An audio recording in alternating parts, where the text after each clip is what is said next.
आप सभी का एस्ट्रो सपने का मतलब और यूट्यूब चैनल पर स्वागत है। नाग पंचमी एक ऐसा पवित्र हिंदू त्योहार है जो श्रावण मास के शुक्ल पक्ष की पंचमी तिथि को मनाया जाता है। इस वर्ष यह पर्व 29 जुलाई 2025 को मंगलवार के दिन श्रद्धा और भक्ति के साथ मनाया जाएगा। यह त्योहार नाग देवता और भगवान शिव की पूजा के लिए विशेष महत्व रखता है, क्योंकि हिंदू धर्म में सर्पों को पवित्र माना जाता है और वे भगवान शिव के साथ गहरा संबंध रखते हैं। इस वीडियो में हम नाग पंचमी 2025 के महत्व, पूजा विधि, शुभ मंत्र, शुभ मुहूर्त, क्या करें क्या ना करें के बारे में विस्तार से जानेंगे। नाग पंचमी का त्योहार हिंदू धर्म में सर्पों की पूजा और उनके प्रति सम्मान व्यक्त करने के लिए मनाया जाता है। सर्पों को प्रकृति का अभिन्न हिस्सा माना जाता है और वे भगवान शिव के गले में लिपटे नाग के रूप में उनकी शक्ति और संरक्षण का प्रतीक है। इस दिन नाग देवता की पूजा करने से सर्पों से डर से मुक्ति मिलती है, काल सर्प दोष से मुक्ति मिलती है और परिवार में सुख शांति समृद्धि का वास होने लगता है। इस वर्ष नाग पंचमी पर विशेष शुभ योग बन रहे हैं। 29 जुलाई को चार शुभ योग या संयोग बनेंगे। इन योगों के कारण इस दिन की गई पूजा और उपायों का फल शीघ्र प्राप्त होता है। ये संयोग न केवल आध्यात्मिक लाभ प्रदान करेंगे बल्कि जीवन में सकारात्मक बदलाव भी लाएंगे। नाग पंचमी 2025 मंगलवार के दिन 29 तारीख को मनाई जाएगी। वैदिक पंचांग के अनुसार सावन शुक्ल पंचमी तिथि 28 जुलाई 2025 को रात 11:23 पर शुरू होगी और 29 जुलाई को रात 11:50 तक चलेगी। इस आधार पर नाग पंचमी का पर्व 29 जुलाई को मनाया जाएगा। पूजा के लिए सबसे श्रेष्ठ मुहूर्तों की बात करें तो सबसे शुभ मुहूर्त है सुबह 5:41 से 8:23 तक का। यह अवधि 2 घंटे 43 मिनट की होगी। इसके अलावा अतिरिक्त अच्छे मुहूर्त की बात करें तो सुबह 9:16 से 10:55 तक, सुबह 10:55 से दोपहर 3:33 तक, दोपहर 12:33 से 2:11 तक, दोपहर 3:49 से शाम 5:28 तक के होंगे। भक्तों को सलाह दी जाती है कि वे सुबह के प्रारंभिक मुहूर्त में पूजा करें, क्योंकि यह समय सबसे शुभ माना जाता है। इस दौरान भगवान शिव और नाग देवता की पूजा करने से विशेष आशीर्वाद और उनके द्वारा दी गई कृपा की प्राप्ति होती है। दोस्तों, नाग पंचमी आप पहली बार मनाने नहीं जा रहे, आपको पता ही है क्या क्या करना चाहिए क्या नहीं करना चाहिए, लेकिन आपको हम सही तरीका भी बता देते हैं। पूजा विधि क्या होती है। प्रातः काल की तैयारी, सुबह जल्दी उठकर स्नान करें, स्वच्छ वस्त्र धारण करें। इसके बाद घर या मंदिर में पूजा स्थल को साफ करें।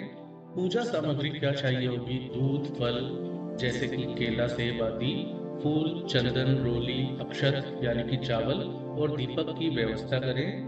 नाग देवता की पूजा करें। मंदिर में नाग देवता की मूर्ति पर दूध चढ़ाएं, फल फूल अर्पित करें। साथ ही शिव भगवान के शिवलिंग पर जल और बेलपत्र जरूर चढ़ाएं। इस दिन पूरे दिन आपको ओम नमः शिवाय या ओम नाग देवताय नमः या इन दोनों का जाप करते रहना चाहिए। बहुत ही कृपा प्राप्त होती है। काल सर्प दोष का निवारण करना चाहते हैं तो इस दिन महामृत्युंजय मंत्र का पाठ जरूर करें। जरूरतमंद को या भूखे जीव जंतुओं को भोजन करवाएं। वस्त्रों का या धन का दान भी आप कर सकते हैं, जो भी आपकी क्षमता या स्थिति है उसके हिसाब से। संभव हो तो इस दिन व्रत रखें। व्रत से शारीरिक और आध्यात्मिक शुद्धि होती है। नाग पंचमी पर भगवान शिव का रुद्राभिषेक करना अत्यंत शुभ माना जाता है। इस विधि से शिवलिंग पर दूध, दही, घी, शहद और गंगा जल से अभिषेक किया जाता है। रुद्राभिषेक करने से काल सर्प दोष की शांति होती है और परिवार में सुख शांति समृद्धि आती है। ऐसे में रुद्राष्टक या शिव तांडव स्तोत्र का पाठ करना बेहद फलदायी साबित होता है। नाग पंचमी पर कुछ बातों का विशेष ध्यान रखना चाहिए ताकि शुभ फल प्राप्त हो और अशुभ प्रभाव से बचा जा सके।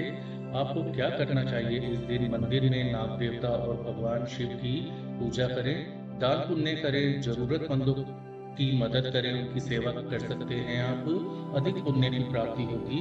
सकारात्मक सोच बनाए रखें, भक्ति भाव से पूजा करें, घर में साफ सफाई रखें और दीपक जरूर जलाएं। इस दिन आपको क्या नहीं करना चाहिए? जीवित सांप की पूजा करने से परहेज करें, क्योंकि इससे नकारात्मक प्रभाव पड़ सकता है। कई गलतियां हमसे हो सकती हैं जिसके कारण अच्छा होने के स्थान पर बुरा हो सकता है। जमीन खोदने या हल चलाने जैसे कार्यों से बचें, क्योंकि यह सर्पों के प्रति अपमान माना जाता है।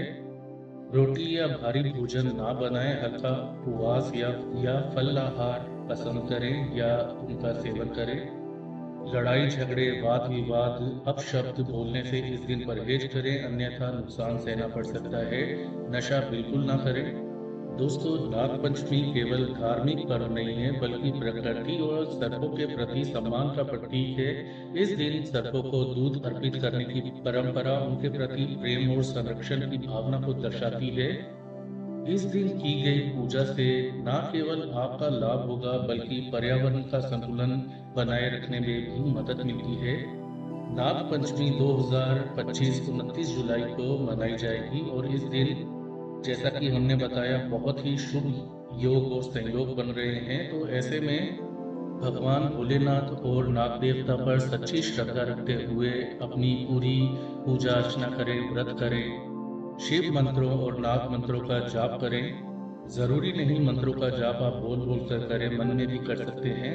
यदि आप इस दिन विधि विधान पूर्वक सच्ची श्रद्धा के साथ पूजा अर्चना करते हैं, तो आपके जीवन में सभी नकारात्मक जो चीजें चल रही हैं उनसे आपको छुटकारा मिलेगा। जीवन में सकारात्मकता, पॉजिटिविटी आएगी, धन संबंधी समस्याएं दूर होंगी, घर में सुख शांति और समृद्धि आएगी, पारिवारिक कलह या कलेश दूर होंगे, सांपों के प्रति डर जो है वो खत्म होने लगेगा। सांपों के सपने बार बार आना या आप डर रहे हो बहुत ज्यादा ऐसे सपनों से, तो इनसे आपको छुटकारा मिलेगा, भगवान भोलेनाथ की पूर्ण कृपा मिलेगी। आपका भाग्य उदय होने लगेगा। भाग्य उदय होने से जिस भी कार्य से आप जुड़े हुए हैं उसमें आपको सफलता मिलनी शुरू हो जाएगी, जो पहले कड़ी मेहनत के बावजूद आपको नहीं मिल पाई है। तो जैसा कि हमने आपको बताया कि जीवित सर्प की पूजा से बचे और मंदिर में नाग देवता की मूर्ति पर दूध फल अर्पित करें। भगवान शिव का रुद्राभिषेक और दान पुण्य करना ना भूलें। ऐसा करने से काल सर्प दोष से मुक्ति मिलती है, सुख समृद्धि प्राप्त होती है। इस पवित्र दिन को भक्ति और सकारात्मकता के साथ मनाएं, ताकि आप और आपका परिवार नाग देवता के आशीर्वाद से सुरक्षित और समृद्ध रह सके। आशा करते हैं कि यह जानकारी आप सभी को पसंद आई हो। इसे अपने परिवार वालों, दोस्तों के साथ भी शेयर करना ना भूलें। तो आज के लिए इतना ही। इस वीडियो को लाइक करें, शेयर करें, चैनल को सब्सक्राइब करें। अपना ख्याल रखें। धन्यवाद।